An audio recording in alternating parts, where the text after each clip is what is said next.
বাংলাদেশি চলচ্চিত্রের কিংবদন্তি অভিনেতা নায়ক রাজ রাজ্জাকের প্রয়াণের ৮ বছর পূর্ণ হল বৃহস্পতিবার ২১ আগস্ট। ২০১৭ সালের এই দিনে হৃদরোগে আক্রান্ত হয়ে ৭৫ বছর বয়সে না ফেরার দেশে পাড়ি জমান তিনি। তার অষ্টম প্রয়াণ দিবসে নায়ককে শ্রদ্ধা। ওয়ালটন এখন দেশের সীমানা পেরিয়ে পৌঁছে গিয়েছে ৫০টিরও বেশি দেশে।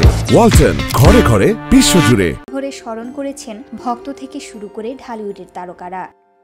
নায়করাজ উপাধি পাওয়া এই নায়কের সঙ্গে চমৎকার সম্পর্ক ছিল মেগাস্টার শাকিব খানের। তার অভিভাবকের মতো ছিলেন রাজ্জাক। তাই নায়করাজের প্রয়াণে একেবারে স্তব্ধ হয়ে যান শাকিব। এমন কাউকে হারিয়ে এখনও তার শূন্যতা ভোগায় শাকিব খানকে।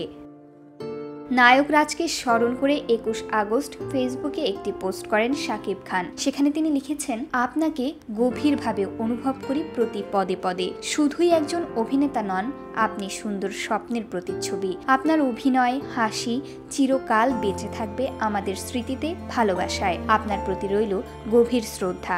চির শান্তিতে থাকুন।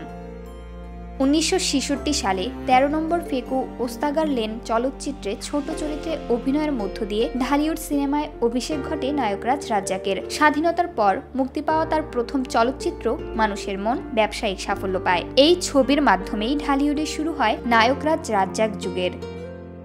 বলা বাহুল্য, দীর্ঘদিন ধরে তিনিই ছিলেন দেশের চলচ্চিত্র শিল্পের প্রধান ভরসা। ভক্তদের পাশাপাশি আজ শ্রদ্ধা ভরে তাকে স্মরণ করেছেন দেশের সিনেমা জগতের তারকারা।